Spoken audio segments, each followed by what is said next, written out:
Raji has also won the Vodafone Innovation for Women Prize, is an MIT Solver, and is the Pollination Project grantee. Currently, she is bringing the Do School's entrepreneurial hub, Do X, to Karachi, where she will empower female social entrepreneurs in Pakistan to innovate on women's health. Moving on to our second speaker of the day, we have Sakina Abbas, a software engineer, a Flutter developer, and the co-founder and CEO of Reactory. Reactory is a rapidly growing website and mobile app development agency for small businesses and startups. Sakina is also a qualified content developer, helping local businesses expand and grow. Sakina is a strong believer of learning before leading and has thus delved into other territories, including machine learning, data mining, and even game development. For our third speaker, we have Mehreen Tahir, a machine learning researcher, author, a community speaker, and a PhD student. Before her PhD, Mehreen worked as a software engineer and an author. She is passionate about developing real-world applications and their solutions and has the command over Microsoft Azure platform and can develop maintainable resilient applications. She is also a technical specialist and an author at Content Lab and has received recognition from Code Project and C Hash Corner as MVP. Our fourth and final speaker of the day is Ramsha Siddiqui, a data scientist and artificial intelligence enthusiast. She is working in the domain of conversational AI and dialogue systems at I2C, where she is working on constructing an automated machine learning pipeline for call transcription and analytics. She is the recipient of Google Women Techmaker Scholarship and their ambassador as well. She is also the lead at Google Developers Group, Lahore, and a global UGrad alumna.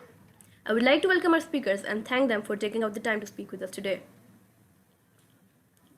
To start off, since all of our speakers from highly diverse fields, Jaya, my first question is for you. As a data scientist and entrepreneur, would you like to tell us a bit about your experiences?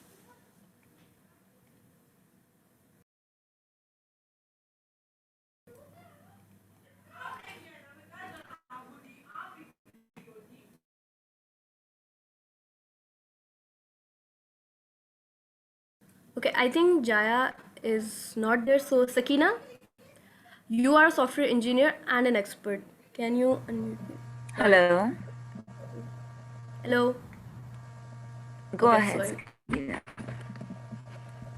No, I think we can start with Jaya. I'm perfectly fine with that.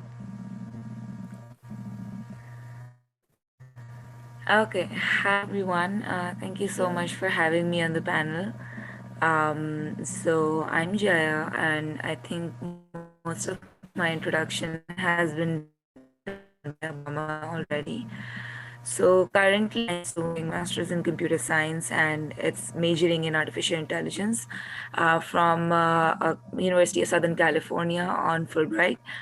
And in the past, I worked with different startups. One of the main things that I worked on, and we worked on creating a chatbot that was focused on educating women about their health. So about my journey and about something about myself, I would say um,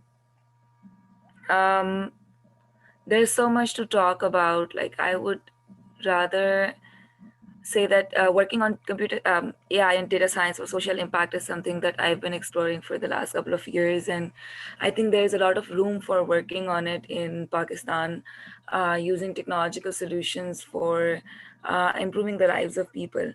But at the same time, um, because most of our focus is usually diverted towards the commercial applications of technology, and we fail to see how technology can be used in the social impact and community service domain.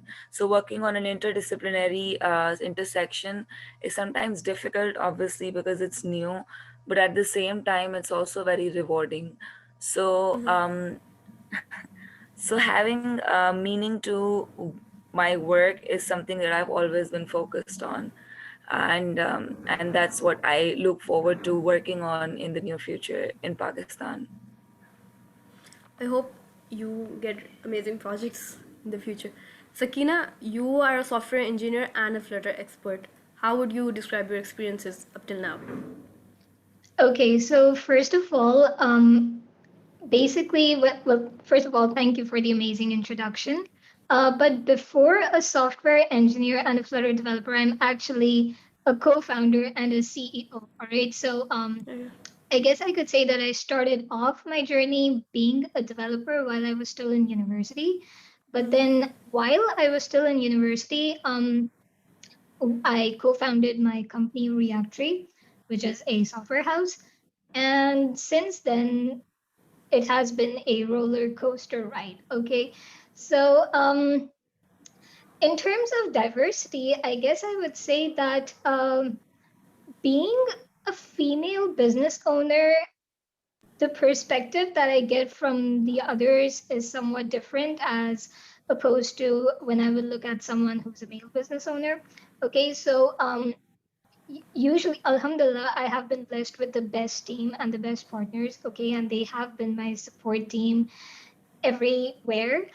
But generally, it is people often misperceive that women cannot lead properly or women are not meant for the tech industry. So when anyone meets me and they ask me what I do, and I tell them that, hey, I'm the CEO of a software house, and I'm not just leading the business side of things. I'm also leading the mobile development, which is where Flutter development comes in. So people are really thrown back. And you know what? It's actually that if you have to prove yourself to someone, don't just throw out fancy tags that, hey, I'm this. You have to actually prove that, right? And I did that by delivering on my commitments, by actually I actually joined Flutter Karachi last year in June, and since then I have been really out there in the community, locally as well as internationally, just disseminating knowledge on Flutter. And since then, people have actually started to see that, hey, okay, this girl is something. She knows what she's doing. She fulfills her commitments, and yeah. And since then, we have only received much better traction in terms of clients, in terms of projects, in terms of team. We have grown splendidly. So yeah, it has been a good experience so far. Alhamdulillah. I wish you more success. Uh, and that sounds honestly fascinating because I can imagine it's hard Definitely, it running a is. company It's not a and piece of being a cake. developer as well. So, Definitely. moving on to Mehreen, you are a researcher in machine learning and you have also written. Yeah, of course.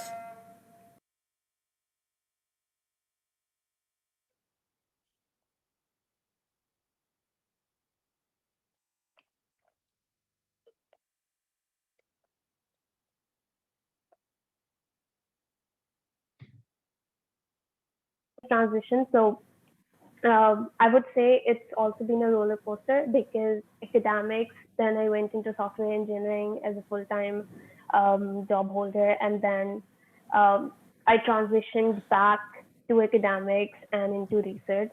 So it was a hell of a journey, but it has been an amazing journey, I would say. Of course, everyone says it's a male-dominant field and everything, but I guess once you get comfortable with the fact that it is male dominant, you would make your way to the top.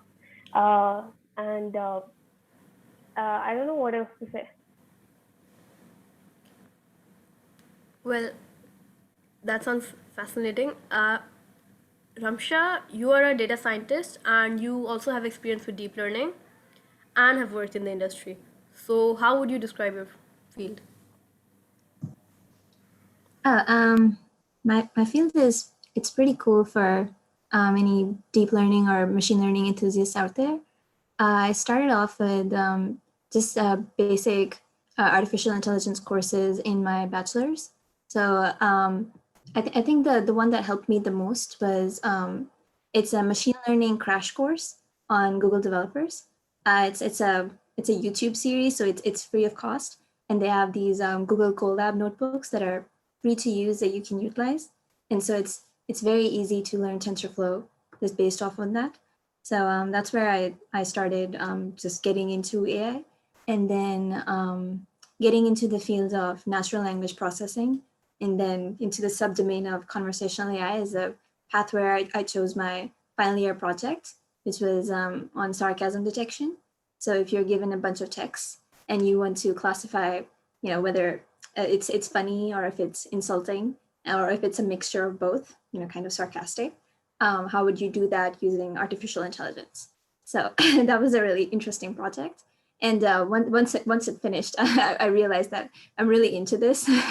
So yeah, I looked for a job that was in natural language processing. And so I2C was hiring to build like so what our work is that we get like call conversations as input. And then for each of the dialogues, we have these certain metrics that we want to extract. And then, those metrics are kind of like sarcasm. So there's insult detection, there's empathy recognition or general emotion detection, things like that. And then there's also some business defined rules, like say if someone is asking like, how much money is in my bank account, how would that call usually go? So he would, the CSR would ask for your personal information. You would verify your information, and then after that, you're supposed to give him your balance. So if someone is trying to pull off fraud, or if the CSR is skipping through things, those are things that we want to detect. So yeah, it's overall a pretty cool field if you're into like a deep learning in general, or just fascinated with text. Yeah, I think language is something that it's currently being explored in the field of AI. So I think maybe normal machine learning for tabular data has somewhat been fully automated, or maybe 95% automated.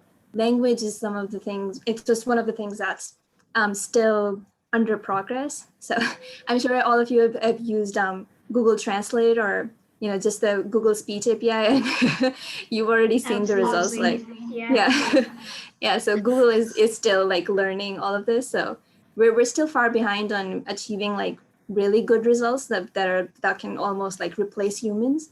But it's definitely an area of research that if you're interested in, you should join. Yeah.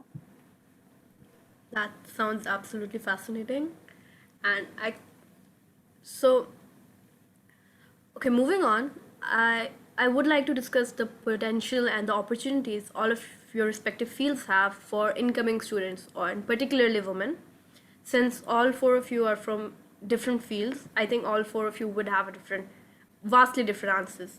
So if, for example, if we consider data science, so I think Jaya would be the expert there.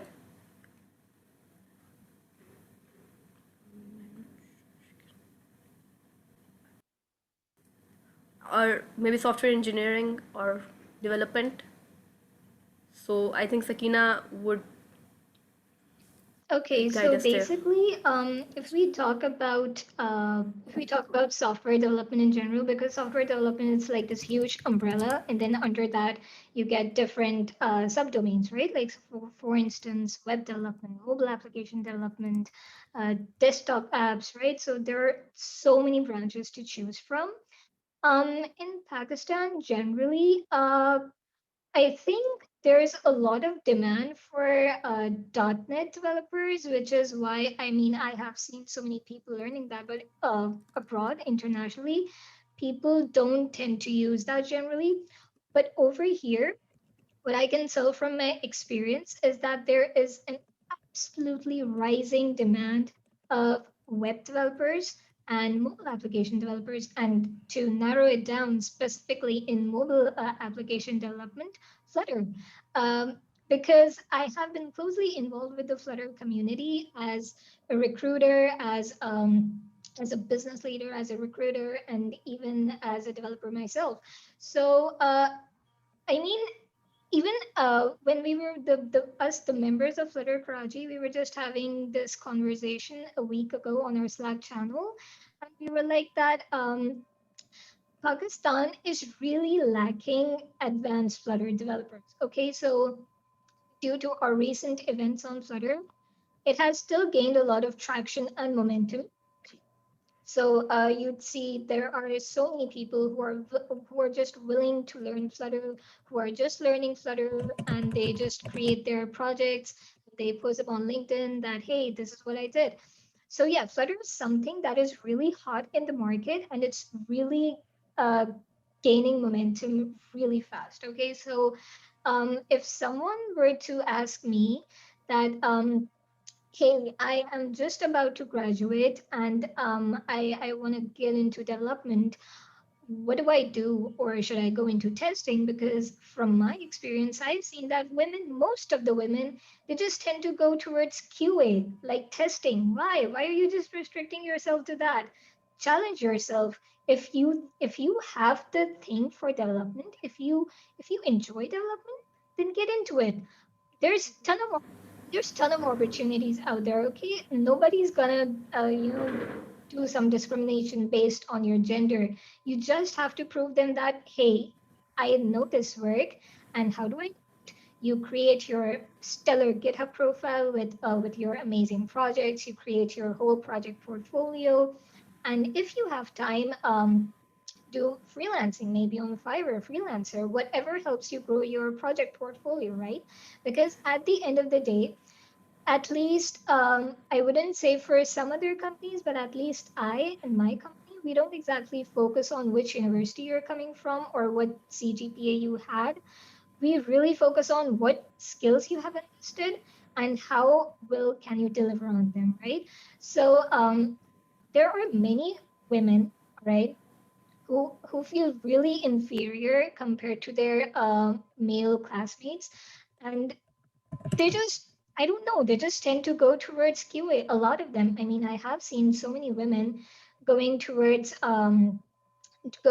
data science and AI and even software development. I mean, from my batch, there have been so many women who went out there, all right? But I'm just talking in general, okay? I'm just talking about the general female community. So don't restrict yourself. If you want to do something, if you want to do development, do it. And if you would ask me, and if you have a knack for mobile application development, definitely get into Flutter because Flutter is on the rise. And you will see that over this year, or over these coming few years, there will be this huge market demand for Flutter developers. Okay, I know our company has. So, yeah, definitely get into Flutter and start applying. Well, that's some great advice, and I'm sure a lot of people would really appreciate this because it's really eye-opening to see which direction to go and to to focus your energies on.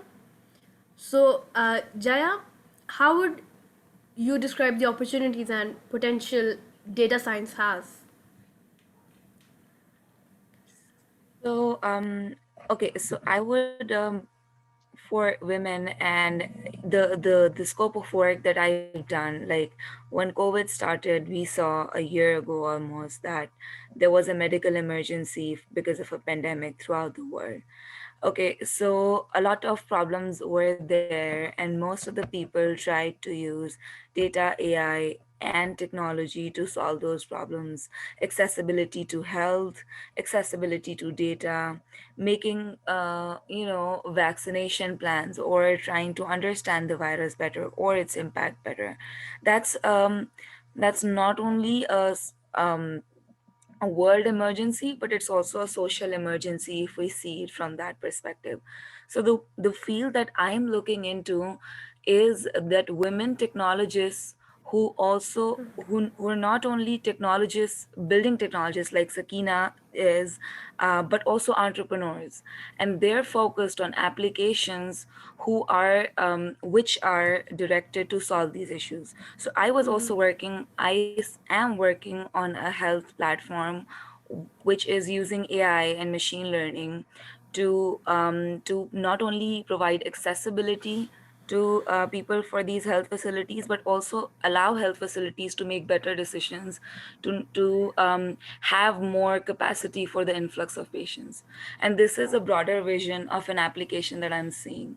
And there are many applications and many problems that if we see in Pakistan, especially in the health sector. And so there is one thing called the UN Sustainable Goals. So there are 17 UN Sustainable Goals. What these goals are, the United Nations made 17 goals for the world to achieve by the year 2030. And these goals are to impact hunger, environment, climate, education, health, etc., etc. So if we see that this is a big, very, very big pool of opportunities, and then using technology solutions to create solutions for such problems is something that I really envision that more and more girls and more women start to believe in themselves, that okay. And I've seen women in tech growing exponentially in the last I would say 4 to 5 years since I started doing my undergrad. Um, there was there was a bigger ratio of girls in our class who were pursuing technology than males. However, how many of them branch out into different sort of fields? So as Sakina mentioned, most of them are focused on going into QA. Why? Because they're made to believe that that's more female focused.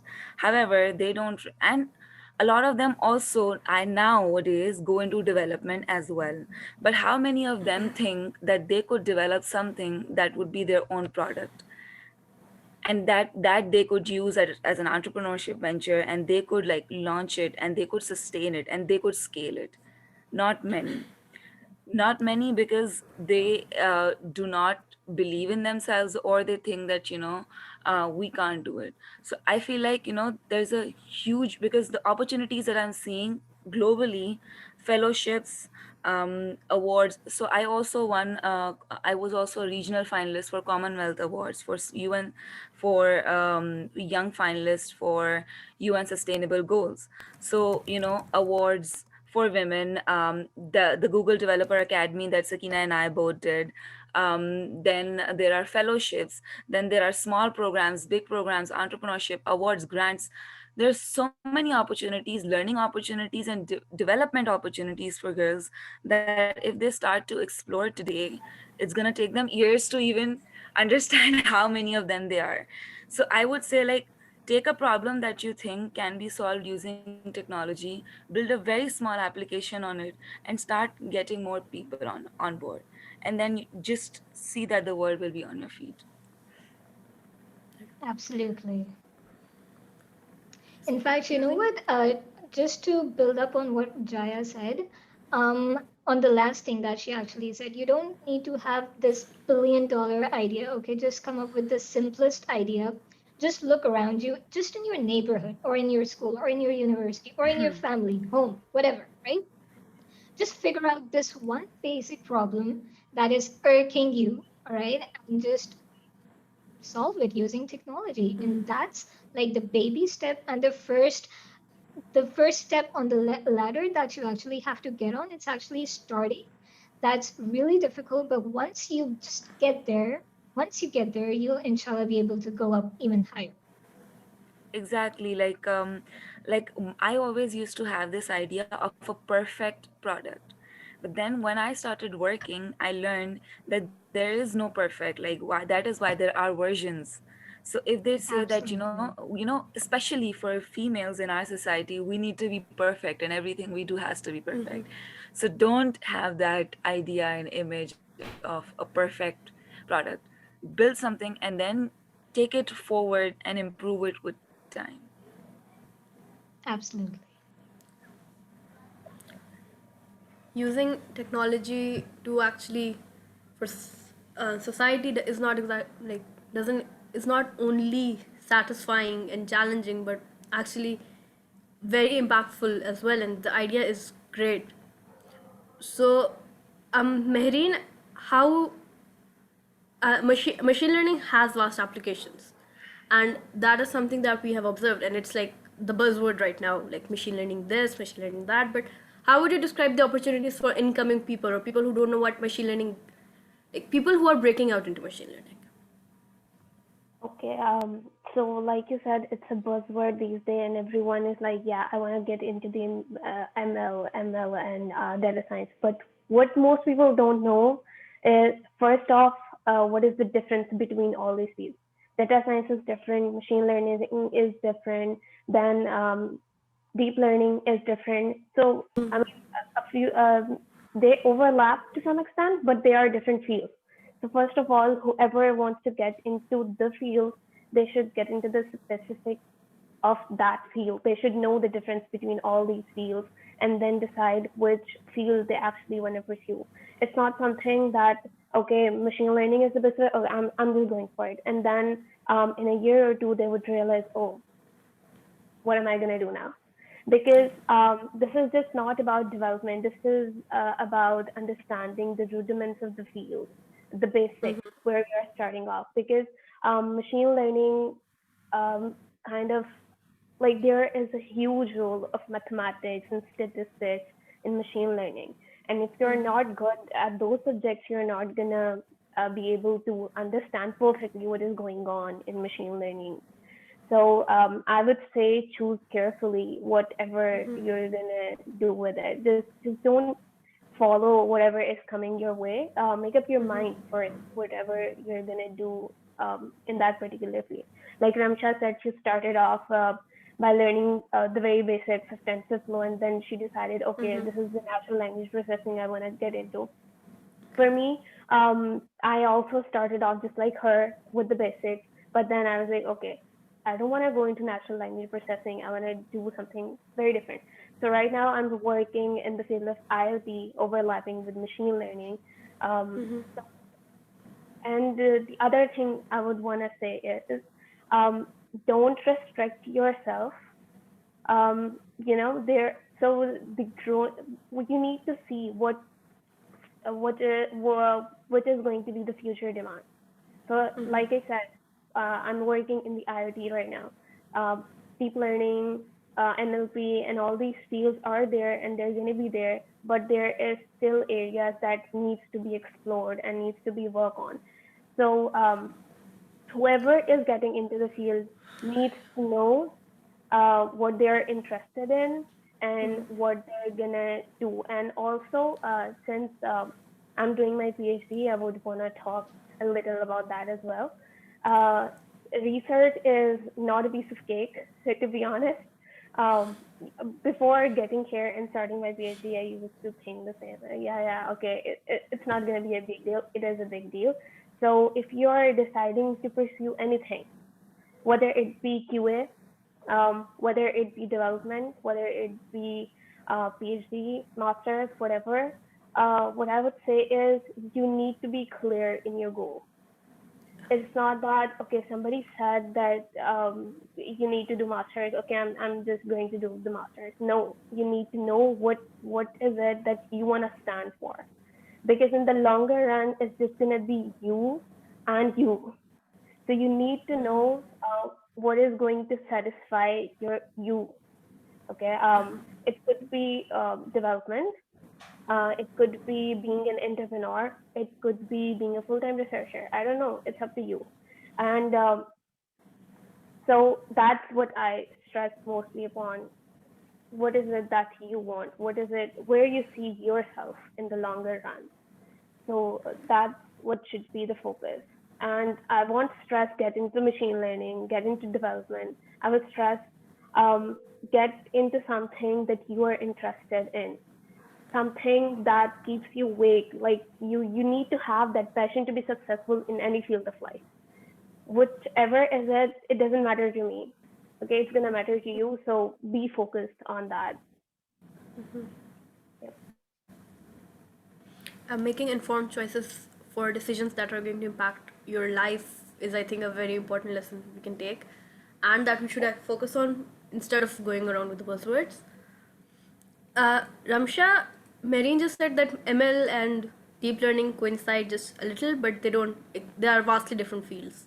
So how would the opportunities in what you do or in your field, how are they for incoming students? So I actually do sit through the final interviews for anyone joining the NLP team. So our basic requirements, like before that, is simple. You should know some basic data analysis techniques. you should know maybe a little bit machine learning. Those interviews happened before me, so I can't really say what the requirements for those are. But for specifically for NLP, I look for, so any projects that they've mentioned in their resume, I generally just refer to those. So I make them talk about those. And usually what that reveals is either they're telling the truth and they did those projects, so they can explain like the life cycle of that data science project, like how did they start it, what were the pre-processing feature engineering steps, how did they build the model, how is it deployed, they can answer questions like that because if they've done it. If they haven't done it, if they've done like a small portion of it, like just deployed the model or just wrote the documentation for their project, if it's something like that, then that gets immediately revealed. Yeah, so my advice for any undergraduates applying would be to, one, increase your general knowledge in the domain that you're applying for, whether it's computer vision or general machine learning or just specific natural language processing. You need to maybe read articles written by any experts that you like.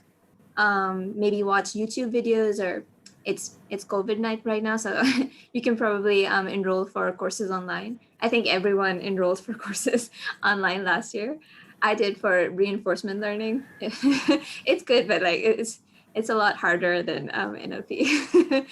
Yeah, so watch courses, read articles, do a little bit extra projects.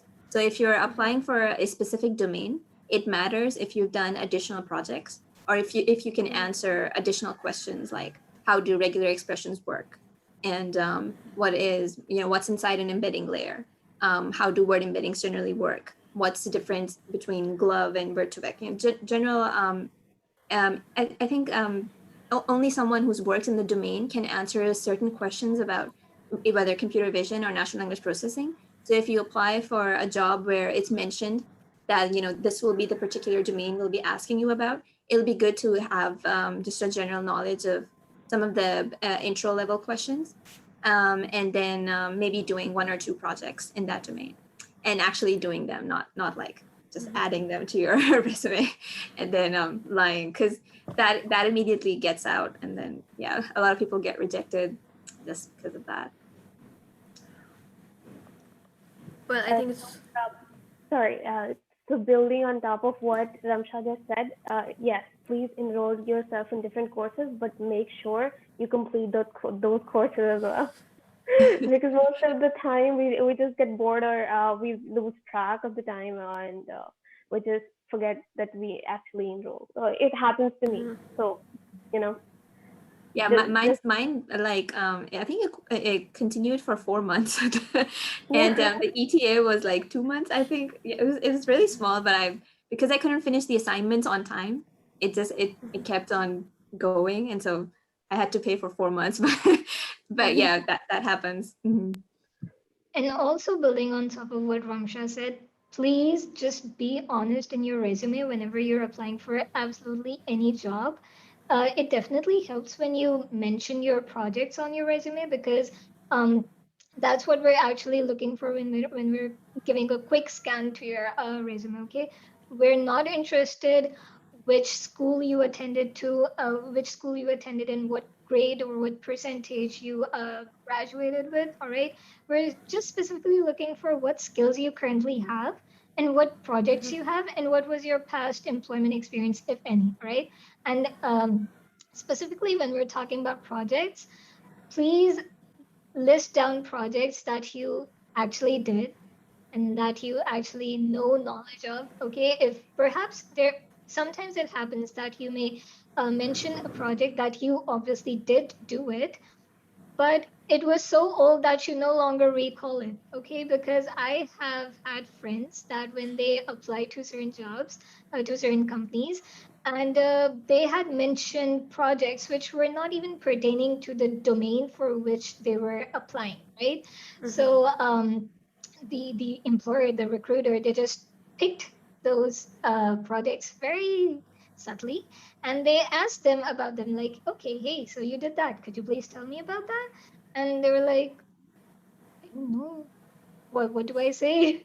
So yeah, just in order to save yourself from that embarrassment, actually just list down specific projects that you know knowledge of, that you can explain properly to anyone who asks you about it, and basically just list down projects that are specifically pertaining to the specific job that you're actually applying for.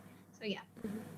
Yeah. One way to increase the number of projects, if there are undergraduates listening, if you're enrolling in courses, you always have like assignments to do, and all of those assignments are perfect projects. So you can actually enlist them in your resume that I did this assignment, then you can explain those projects, and that's perfectly fine. If there's something Yeah. that you don't know, if someone asks you like, do you know regular expressions, and someone says no, that's totally fine. I think almost all companies have like a 3 month learning period where we teach you all the stuff that you have to learn anyways to work here. What leaves a bad impression is if you lie, but if you tell the truth, it Absolutely. doesn't matter if you don't know everything. No one's looking for the perfect student. Like you're just an undergraduate. No one's looking for a PhD candidate. So yeah, just an easy way to like take courses and also do assignments. Oh, sorry, also do projects is to just take assignments from those courses, and if you've actually done them, you would know how to explain them.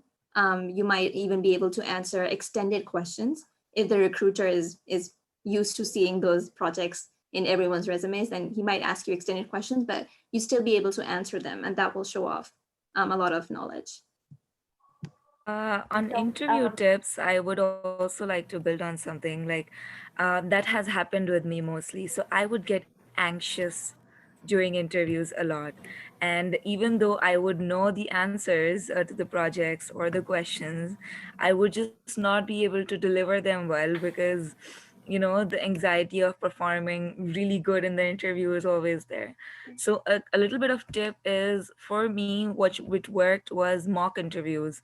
So after a while I realized that how the interviews are taken, and I would tell a friend, okay, you have to ask me questions this way from these projects that I have on my resume, and just do mock interviews with me. So doing mock interviews with your seniors, with your friends, with someone from the industry helps you not only be prepared with answers for all sorts of questions, but also get over the anxiety of actually taking an interview. Because as Ramsha said, you don't have to be perfect.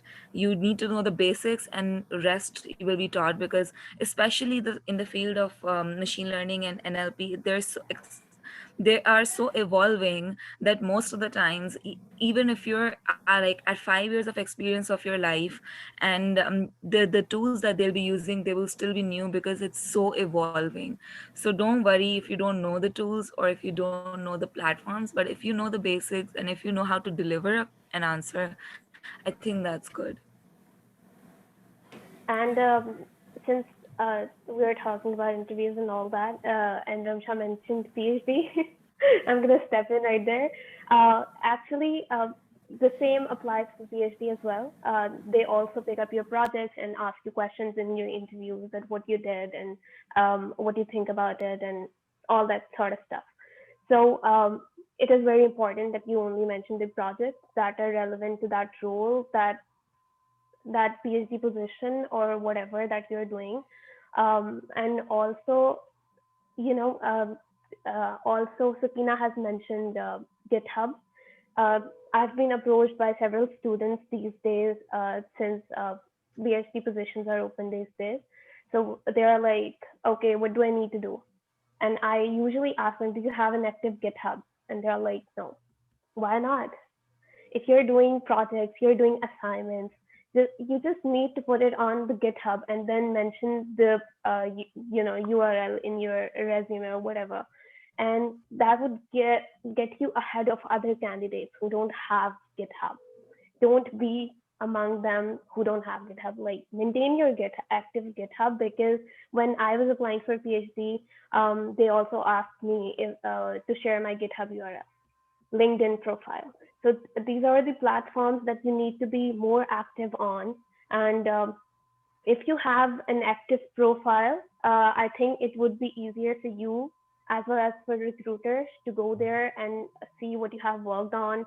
And, it would be a recap for you as well. So I think it would be easier for everyone in the round. What Uh, and there's also one thing I wanted to mention is that there are so many early stage research positions open. Um, so also you don't need to be perfect from PhD as well. You can be an early stage researcher and be a PhD candidate as well, like me. Uh, so yes, I'm associated with a lab which is supposed to be a research training lab. So and this is more, I think this is happening all over the world, but since I'm in Ireland right now, so I'm going to talk about what is happening here. There are so many centers which are taking early stage researchers, and all you need to know is basics for the field to apply. And then they pick you up from the pool of the candidates. They train you. You also get a professional degree as well as some industry experience. So, and also, like I mentioned, research positions are open. If any of you is interested in PhD position, ping me and I can guide you from there. And hey, Marine, you were absolutely right. Aside from GitHub, you also need to be really active on LinkedIn, especially when we're talking about fresh graduates or who are just about to graduate.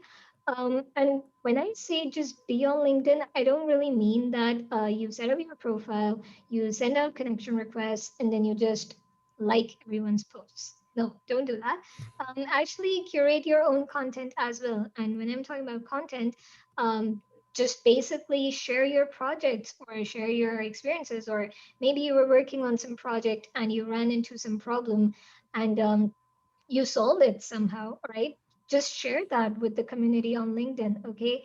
um, Send connection requests to recruiters, to business level executives like maybe CTOs, CEOs, just someone who would actually keep you in mind when they're looking for someone for their own companies, right? So, yeah, definitely engage with the community on LinkedIn and definitely put out your own content so that you can promote yourself and gather, traction for yourself. That's really um, a huge step up for it basically eases your job search process. So, yeah, definitely do that. Yeah, and also it is important not to undermine yourself or overdo yourself on LinkedIn as well. Most of the people just put on so many fancy titles there, which has which is nowhere related to their what they're doing. Like you don't need to be a CEO or CEO or I don't know. I There was this meme going on last days that foreigners do this uh, computer science enthusiast or something, but from Pakistan or India they would be like CEO of this and that. Okay, those are just a meme. Sorry, no tag and take this. No, So no. In fact, I completely agree with you, Marine. As long as you're actually a valid CEO, in my case, my company is yes, actually yes. SECP registered. So, unless you're doing that, I mean, I think that really applies to people who are just freelancing, right? So they're like, they pick up a fancy company name and they're like CEO XYZ. Don't do that, all right? I mean, I get it. You're really passionate. No offense to anyone, I am a CEO myself, but in my case, I am an actual CEO. Okay, so you can look me up in the documents of the government. Okay, I'm government registered. So, but yeah, just um, just be honest. Okay, don't be fancy. Just be moderate and be honest. That's what I would say. I completely agree with you, Jaya, because recruiters are gonna find everything about you sooner or later. If you're a sophomore or a final year student, you cannot be a legitimate CEO of something. So it is important uh, to be true to yourself and to recruiters as well. Land on the good opportunity that actually suits you, and you can live with yourself that yes, you deserve it. And yes, Jaya is a legitimate CEO. It's Sakina, Sakina. just by the way. Sorry, Sabrina. No Sabrina, problems, sorry. no problems. Just building on what Marine said about the PhD opportunities. So currently, I'm doing a Fulbright master's program. Fulbright also gives a PhD scholarship. So if someone's interested in pursuing their higher studies and they are looking for fully funded scholarships, I think it's very important that you start your research while you're in your undergrad. The reason for that is that this is the time where you will align your coursework, you will align your projects, especially final year projects, and you will align your course projects according to what you want to do after you graduate. And this is a good time to actually take the standard tests as well, like IELTS, TOEFL, GRE, etc., depending on the scholarship that you want to apply to. Because later, when you go into work, it's going to be hard to manage, and then you will lose track. If you really passionately want to apply for a scholarship, start ahead of time and make your profile coherent. So I was when I was in my undergrad, and I got also a question about publishing a paper. So when I was in my undergrad in third year, I decided I will apply for Fulbright. So I put all the things that I needed for Fulbright. So for a foreign scholarship, they want you to be involved in community service. So I was already doing work with societies, but I made sure that those were relevant with my work. Then they also look for your if you've published a paper or done a research. It's not necessary for publishing a paper, but it's recommended for good profile points. Then they also see your standard tests. They see how much research and project experience that you've done, and how much your final year project or your other projects are aligned with what you want to achieve, and how much of professors can endorse you. So making that relationship with professors and keeping that good, making that project, publishing a paper, even a small paper in a local journal, is also good for an undergrad. um, and if you get an international publication, that's amazing. But if you can't, and if you think that for your level a local publication would be good as well, go ahead with it. Or right now, these days, open source and GitHub is also one great way to publish your work. And have your standard tests, have your documentation in hand, so when you graduate and when the applications open, you have all the material to apply to. And start ahead of time with application as well. Last day applications never work. So I applied twice in Fulbright. Once I didn't do last day application, but it was a very bad quality application, I would say. Although I applied, I started ahead of time, but there was so much documentation to do that I failed to, put in a good quality application. And then the next time I spent more time and it made through. So spending time and making all, and even your work experience, putting all that in alignment with what you want to achieve is very important if you want to go for fully funded scholarships, because they're a great opportunity to study in abroad. And But just I'm yeah, sorry. just one thing I Good. wanted to add is that, hearing all of us, since we're from diverse field and you guys are listening to us, you would be like, okay, that sounds cool. That sounds cool as well. Don't get confused. Okay. You cannot be, you need to decide if you want to pursue into the industry or into the academic. Don't try to run into both. And like, if you want to go for a PhD, that requires you taking a totally different path. And if you want to go into development and industry full-time job, that requires a little more experience with the technologies and other stuff. So you need to decide early on which path you want to take, and then be specific to that. And if you want to do the PhD, then you need to be more into research and publish papers and all that stuff.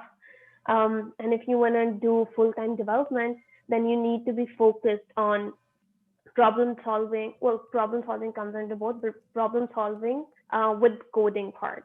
So that's why I'm saying, pick one path. Like, don't get yourself too confused in the middle of all this. I think that is some great advice for any graduating seniors and honestly any CS student that we have right now, especially if they're deciding which path to go towards, if they're deciding where to focus their energies on.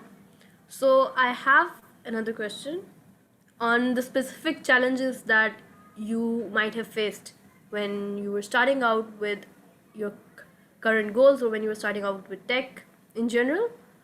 So, if any one of you would like to start. Hmm. Okay. So I have had a rather interesting journey when it comes to development. Okay. So I initially started off as a native Android developer. Okay. Now, when I was working on native Android, like I had just started working on native Android, we were working with a technology stack that wasn't that commonly used, or if there were developers of that, there were not proper forums for that. Okay, so at that time we were working with Google App Engine, all right, and now with all the cloud SQL programs and everything, now people have started to acknowledge GCP, like Google Cloud Platform. People know that this is something that exists, and there's something called App Engine that provides this that provides basically its database environment and everything. Um, it's a NoSQL database and everything. But back at that time, people did not really know that much about it. What did people know? People knew Firebase, people knew AWS, people knew MongoDB, but there were not that many people who were working on MongoDB. But that's just something that I wanted to add. So basically, at that time, I did not have the proper people that I could connect with when I ran into purely development related problems. So I still remember we spent literally months trying to integrate our library that we built using App Engine into native Android. And when we eventually got it working, when we actually got it configured and everything, it was a pretty rewarding experience. So I learned a lot about Android's Gradle, how you actually do how you actually add your dependencies. At that time there were so many issues related to version conflicts when you were trying to add your dependencies to your Gradle file, okay, in Android. So at that time I really like just trying to get that library configured in my project. It really taught me more about Gradle, and it was because of that that later on in my later projects now, whether it was other future projects on Android, native Android, or whether it's regarding to Flutter, whenever I run into any sort of Gradle problem, I just know that okay, this is happening because of this, and this can be fixed that way. So in a jiffy, I can just solve those problems. So yes, you will have that learning curve in the beginning, and but hey, it's if you just remain consistent and persistent in your efforts, then you can definitely solve them, right? So that was about Android. Now, when I started off with Flutter, I don't think I really actually had a learning curve because I had invested so much time in native Android that I actually it helped me. It just helped me ease into Flutter development. So it was a very smooth journey for me. So that those problems basically helped me um, get my grip on Flutter, which is what I'm actually focused on right now. And other than that, when we just talk about the whole business perspective, because I am a business owner, so in terms of that, I don't think I faced as such challenges. I mean, the biggest challenge is obviously finding that right team that you just connect with, whether it's your partners, whether it's your fellow developers who are working with you, right? So finding that team that you just connect with, it's really difficult. Okay, but alhamdulillah, alhamdulillah, we are past that. I have the most amazing partners, the most amazing directors, and the most amazing team ever that I could ask for. So yeah, that was it. But it, I wouldn't call it a challenge, but there is this problem, or just something, I don't know how to articulate it, that's actually present when you start your own company. And that is that you have to lead others. Okay, so as a leader, you actually have to set an example for everyone, right? You will have to work overtime on 7 days a week. right? So it's not 9 to 5, 5 days a week, right? I actually ended up sleeping at 6:30 in the morning just last night because I was up all night working. So yeah, if you don't work for your own company, who will, right? You have to set that example for your team. You have to fulfill your commitments to your clients, to yourselves, and to your team, right? You have a lot of things to do.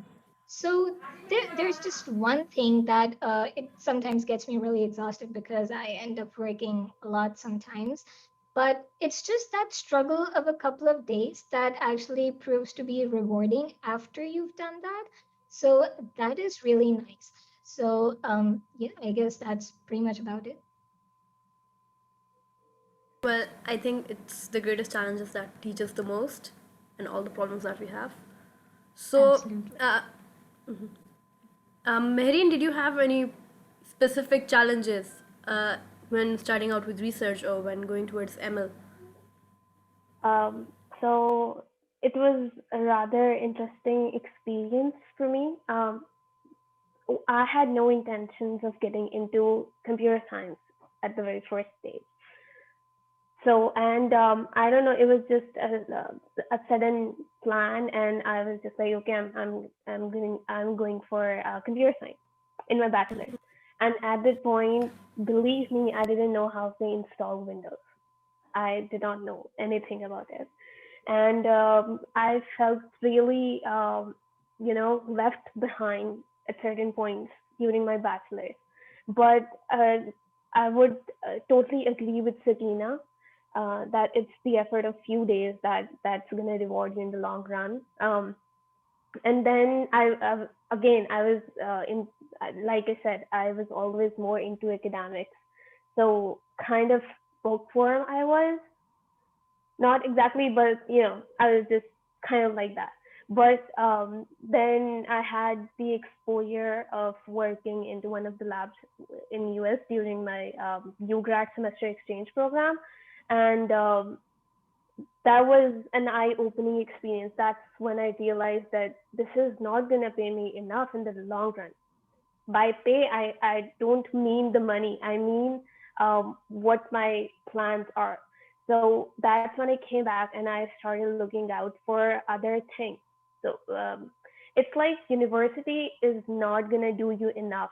Your degree is not enough because that's what other 50 or 100 students are doing. What are you doing that is making you exceptional? What is setting you apart? So you need to put more effort into achieving your goals. So that's when I started off with my community interactions, with this content writing stuff, articles. So you can see my code project profiles, my C Sharp Corner profiles are only almost 2 years back. So, and it's going to be a transitioning phase and learning curve whenever you decide to pursue something which is different, whenever you get out of your comfort zone. So first, uh, the learning curve was at the start of my bachelor's. Then when I went into industry to have the software engineering experience, that was again a learning curve. Then I decided that, okay, now I want to do research. That was another learning curve.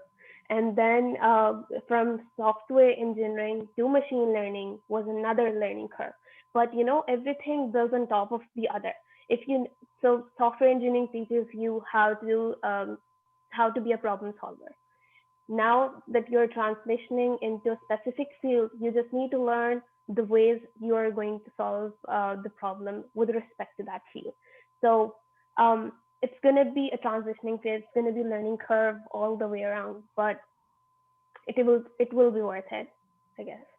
It paid me, and I'm still going through that transition yet, not done, but I'm hoping for the best. So for you as well. Thank you. Ramsha, how has deep learning or data science ever, or like just tech in general, ever, have you ever faced any specific challenge that you feel like, okay, this is the point from where I will learn the most? This is the point that I learned that.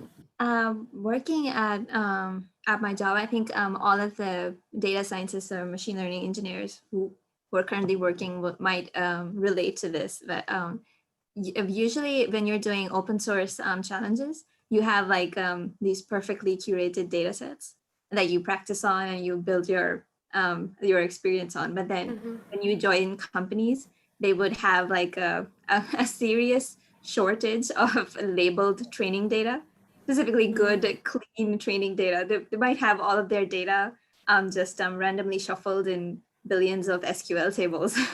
So data extraction is it's a really big problem when you start working in your data science domain, especially if you're starting on a new project. Just learning where all of the data is in your company's domain, and then extracting it, then labeling it. So, in our case, we do have data annotators that constantly label data on a monthly basis, but like the ratio of labeled to non-labeled data is maybe 90 to 10, like there's only 10% labeled data and then 90% of it is unlabeled. So you kind of have to do a lot of effort to somehow infer labels from the unlabeled data. And that's a real struggle that I think everyone in data science kind of faces when you do actual projects. Other than that, there's also, in our case, there's an issue of class imbalance. So class imbalance is when you have like 1,000 positive examples and then only 10 negative examples. So, if you tell your manager, hey, this is my data set, this is the ratio, but my model's accuracy is 99%, that might be like, oh, wow, she's performing at 99%. That's something to celebrate. But your data's distribution is 99% positive. So technically you're not achieving a lot of, just at 99%. So class imbalance is also like a really big issue in any, I think, machine learning project, whether you're doing like virus detection or fraud detection or, like insult detection, as I mentioned earlier. The negative classes are generally lower, because if they were higher, it might actually be a problem at your company. Like usually the things that you're trying to detect are very smaller in number. Other than that, we do have issues related to just the time that, just managing our time when doing like a certain ticket or a certain sub project. So we have to divide our time, in terms of both research and development. So that's typically not an issue with other software engineering projects, because there's, you can kind of guess how much time it will take you to conduct your research.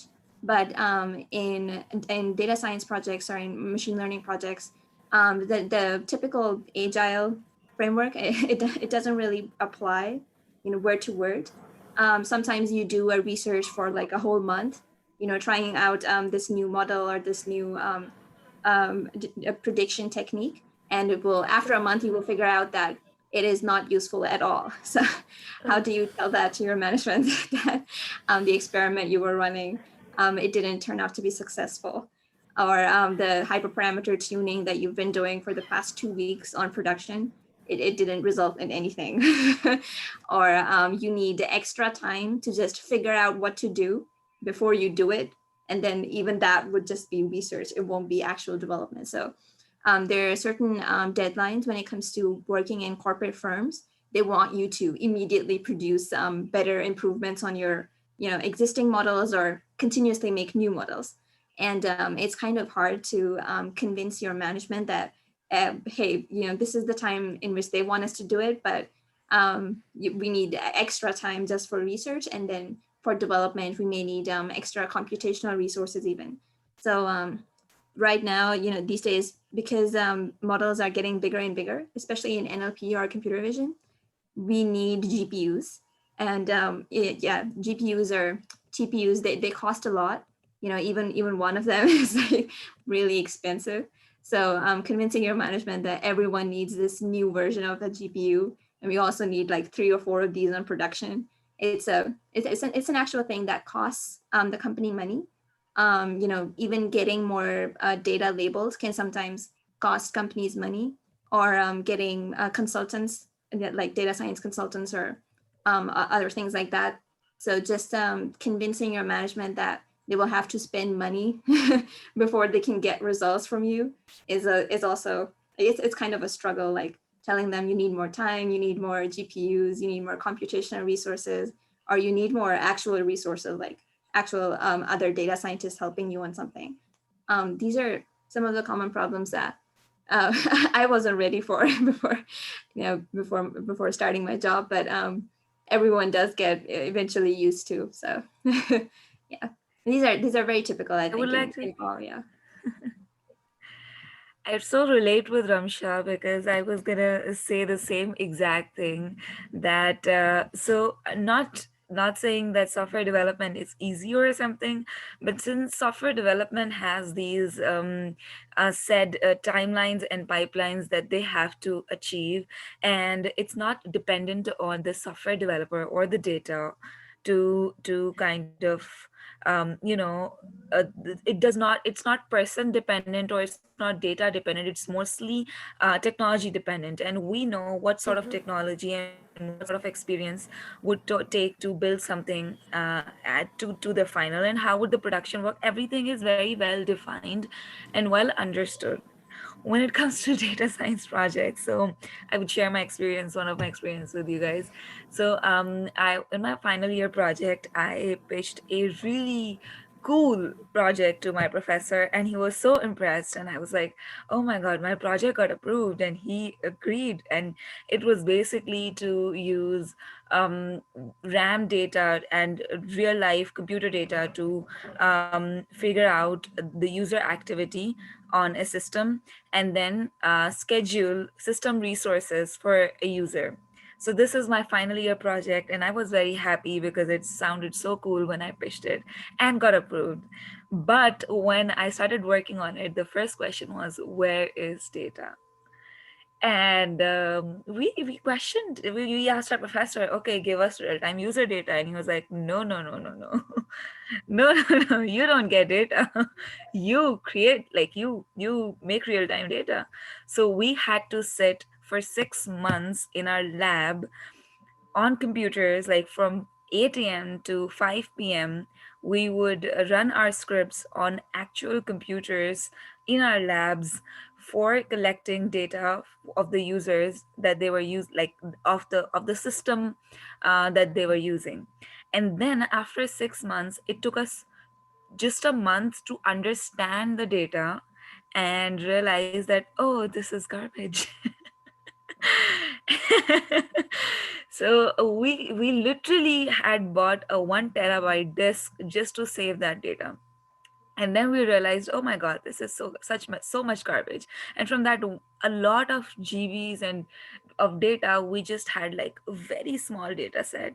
And we applied a very cool model that we built for our really huge data set, and the model actually overfitted, so it was giving like great results because it did not have the right amount of data. So then it was all a research. We did get good grades because it was an effort, but at the same time, it's not something that I can just go and give it to a company, right? So a lot of work in data science and AI is so much data and model dependent and person dependent. Like, it's not like this person, I go to this person and I go, like, use this technology and build this. We go like, okay, you have this data and we want these results, try something. And most of the trials are not as nicely effective as they should be. So that is one challenge that you will face, and you would feel like, oh, I don't want to do this, it's so tiring or it's so challenging, and it just requires a lot from me. But at the same Mhm. time, the whole process of, when you do that process of understanding and developing a solution, and maybe it's discarded, but that whole process is so is that it involves so much learning, that on that way you learn 10 more things which you can apply in 10 different projects. So It's that kind is of like something very math. important. You know how Yeah, in math, like if you have like those questions that require like 2-page answers, just keep on solving equations. You know, it's that feeling of satisfaction. If you solve it correctly, it's that feeling of satisfaction at the end when you eventually do it, that you just love the whole process. Yeah, it's kind definitely, of like definitely. that. And Yeah, if you mess up a step, your whole solution is messed up.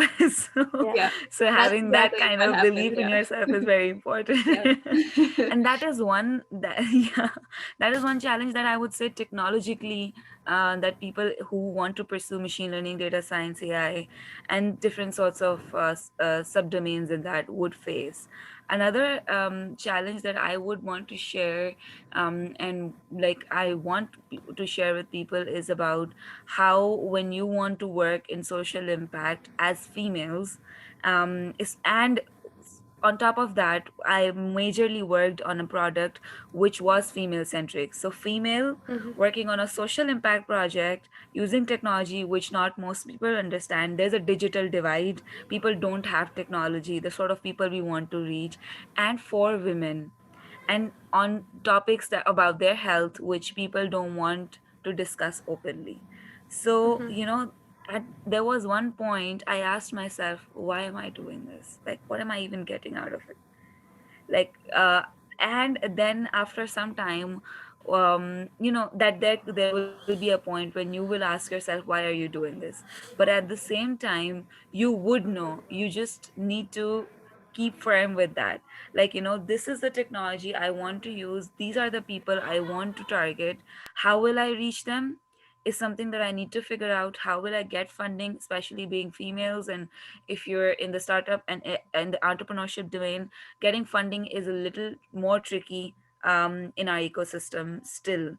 So, how will I get funding? How will I work on it? How will I have team? How will I even have people who would want to work with me or just listen to me? And, if I, and, be comfortable with me leading them. So, these are all the questions. And in the end of the day, why am I doing it? But if it fulfills you, and if you know the final goal, what you have in mind is very clear, and you are firm on it, then don't worry about who thinks what. Because I remember when I wanted to pursue engineering, so it goes back in my 10th grade when I was, going either pre-engineering or pre-medical. That's like a very um, crucial choice that you had to make. And I was coming from a biology background, Yes. and I was expected to take medical, but just because I liked math, I went the other way. And there were a lot of questions that, why, like, why do you want to do this, why do you want to do this? But as time passed, as I pursued computer engineering, as my family and people around me saw that I was progressing in it, and that was something I liked, and earlier they didn't even have an idea of how it will pan out, but it did turned out to be good. So then they kind of, aligned with me as well. So if no one believes in something that you believe in, but you still believe in it, just go ahead with it. Yeah, I totally agree with Jaya. The question, why am I doing this, remains constant no matter what you're doing, whatever the field you're pursuing, whether it's academic, whether it's anything. And at the end, again, if you're firm and you have a clear goal in your mind, you're just gonna stick to it, and you'll find the answers to why am I doing this. I still ask That's myself, why am actually I doing so. this? Yeah, absolutely, Marine. And in fact, what Jaya said was so beautifully honest. Um, it's just you that who needs to believe in yourself. Okay, if you don't believe in yourself, no one else will do that for you. Okay, no one. I mean, people can True. only encourage you and motivate you so much. They can't do the actual job for you. So, That's like right. Marine said, in no matter whatever field you're pursuing, there will always come a time when you're like, what am I doing and why am I doing this? Okay, everyone has ups and downs, but it's just that belief in yourself. If you have that, it will actually motivate you to be consistent and persistent in and with whatever you're doing. And once you do that, once you just get over that little speed bump that you're encountering, it's a smooth road ahead, right? So if you're a female, okay, and I'm saying this because when I was studying in university, there were people around me, there were women around me who were so capable, but I don't know, were they just unconfident about themselves? Were they scared? Were they shy? And then when I joined this Google's Women Developer Academy, where Jaya and Harim both were there, um, I met and connected with so many women. Some were younger than me, some were my age, some were older than me, some were mothers, right? So I connected with this this diverse array of women. They were so capable in their own fields. They just needed that little push to just get started, right? When I heard about what they were doing in their own specific domains in the technology industry, I was surprised. Like, wow, just because this woman is not speaking that much, it doesn't mean that she doesn't know anything. She knows a lot of stuff.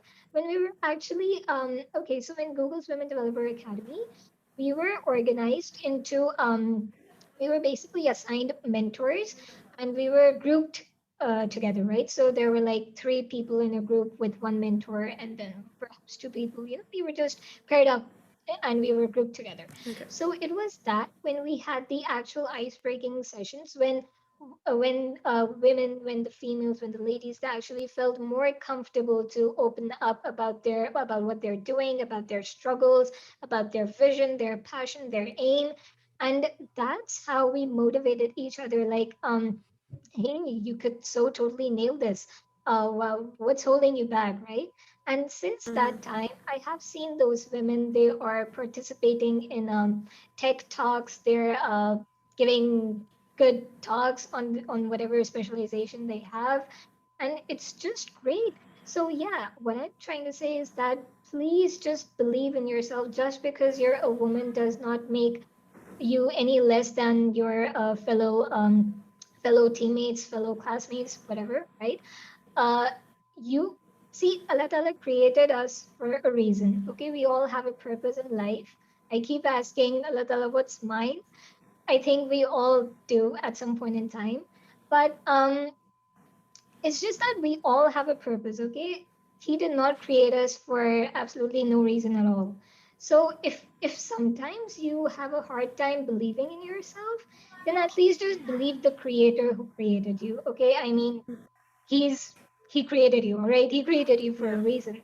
So just believe in yourself, and you'll get there, inshallah. There will be teething Inshallah. problems in the beginning. There will be learning curves in your journey, throughout your journey. Even if you become a pro, even if you get your PhD, even if you get a double triple PhD, there will always be learning curves. There will always be speed bumps in your journey. It's just that you have to keep your focus, okay? You should know what you want in the long term, and you should know how you're going to get there. It doesn't have to be a picture perfect plan, but it has to be something that you can stick to with consistency, right? So yeah, absolutely. I think that is some great advice. And yes, it's true. Even if we do face any problems, I think it's very important that we remember why we started off what we're doing and why we're doing this. So we will now be moving on to Q&A with the audience. So if anyone has any questions from any of our speakers, you are more than welcome to learn. More than welcome to go ahead. I see a question from Ajwa. She's asking how not to be get intimidated and how should one deal with that feeling of not being good enough or not knowing enough. Ajwa, to be honest, you're not gonna get away with this feeling ever. No matter what stage of life you're in, you're always gonna ask yourself if I'm good enough, if I know enough. No, you don't know enough. No one's ever in the history knows enough, because even if you're a pro, there is always going to be something that you don't know, and that's the best part of the life, that you're going to keep on learning. The only part here that plays the role is what Sakina said. You need to believe in yourself. You need to, okay, so if it's about a job or something and you don't think you're good enough, you still need to apply for it because you never know. Honestly, when I was applying for the PhD, I kept on asking myself the same question: if I'm good enough for this thing, if I'm gonna get into that, if I'll ever be selected, because I'm on a scholarship here and it was a competitive scholarship. Um, but I wouldn't have known unless I had applied for it. So no, don't. If you start on feeling like yes, I'm good enough or I know enough, there won't be any more learning, and that's not good. If you want to keep on going ahead in life, then this feeling is important. But again, believe in yourself that yes, you can do it, you can achieve much more, and that's how you would know that yes, you're doing something good. That is some great advice, especially for people who are feeling lost or don't know what to do. So our next We all question is feel lost, don't worry about that. from Muhammad Jazlan. What is the best way to learn development by yourself? Okay, So so if first of all, just pick out the actual stack that interests you. Okay, what field interests you? Because development is like huge, right?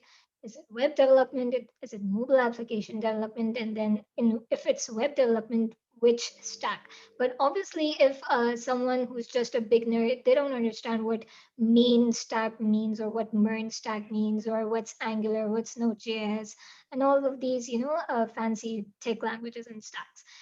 So for those people specifically, um, if web development is something that you're interested in, just Google web development for beginners.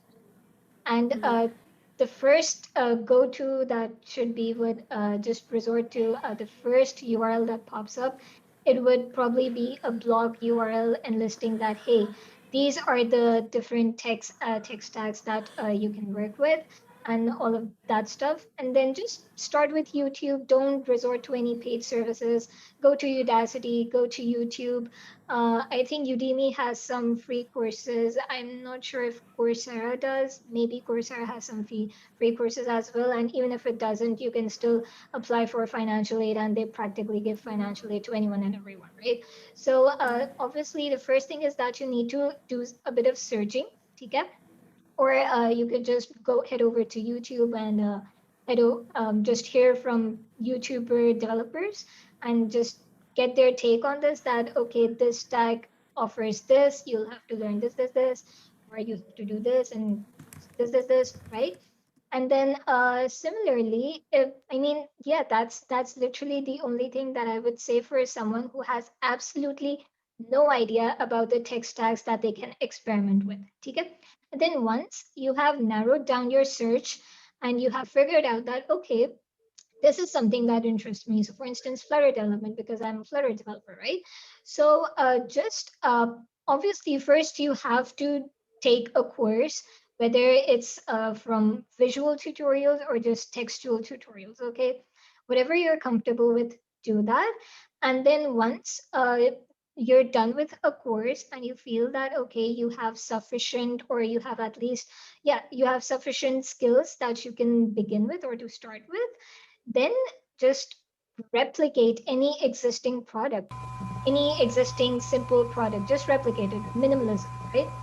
And once you've done that, once you've actually built a clone of something that already exists in the market, then you can actually experiment with whatever ideas you have. So yeah. I see a question about web development. So, Jazlan is asking if you should go for Java first for web development. Mostly for web development stacks, you use JavaScript based platforms, and you use Python for for a web development project. I just go quickly over it. So there is code that loads on your browser. and then there is code that comes from server.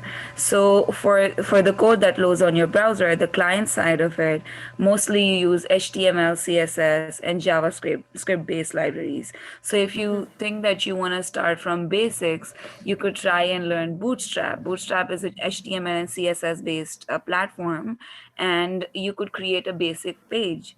And then you can use JavaScript and learn JavaScript based frameworks like Angular, to make more of the page interactive.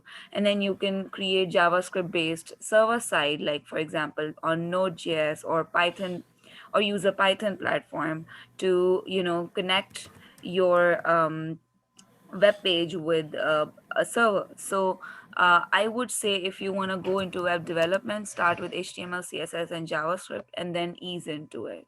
That's my suggestion. And use Bootstrap. Like Bootstrap does not make you do a lot of work, but it makes you learn a lot of work.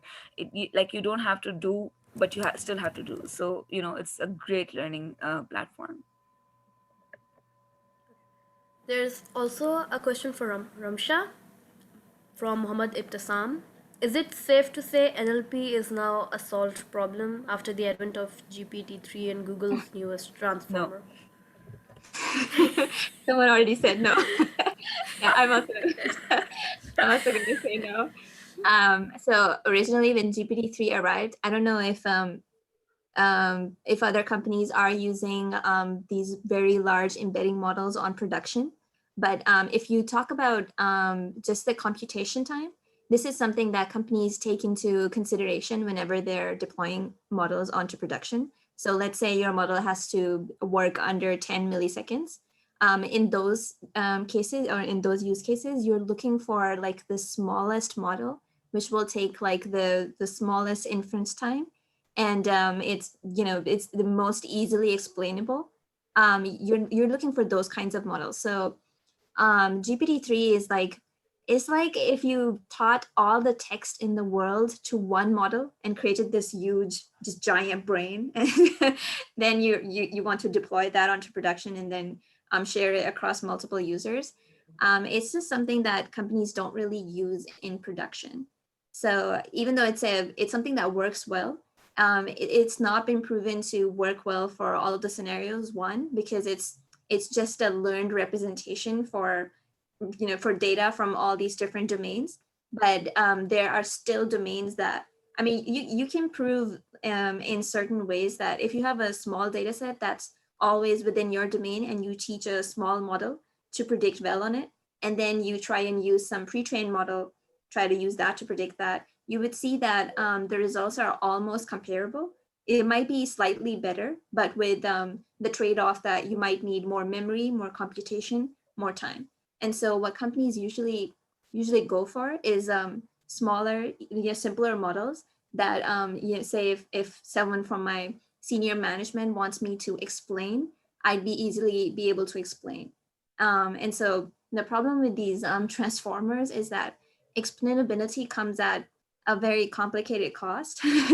So yeah, it's harder to explain why your models work when it comes to NLP in general, not just in transformers, but specifically in transformers that are like pre-trained on billions of words.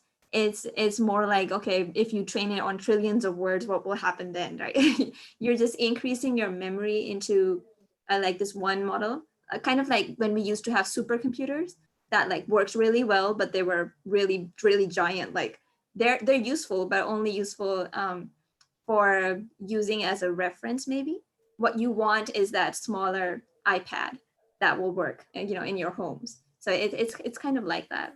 So I would definitely say no, it's not solved.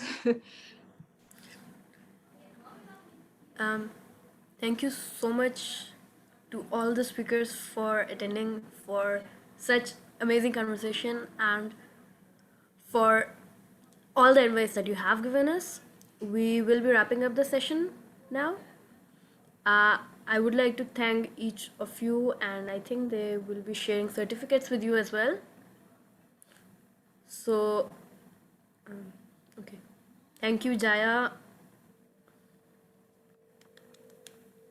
Sakina, for all the advice you have, Mehreen, And Ramsha, you too, Of course. for for such an amazing conversation. It was an honor having you. Absolutely love every advice that you give, everything that you've said, and I really hope you guys have the best projects in the future or amazing research papers. And thank you so much. Thank you, Mama. You. Just one thing that I would like to mention. That was a really cool thing. Like, I mean, usually in physical events, you're presented with, a certificate and then your snapshot is taken. But this was such a fun thing, just, to wrap it on a screenshot. It's like, hey, okay, so that's speaker number one. Woohoo. Everybody, a round of applause. Really nice. Yeah. Good job, you guys. Thank you. Thank you so Okay, thank much. you so much. Bye bye. Thank you. Bye. Allah Hafiz.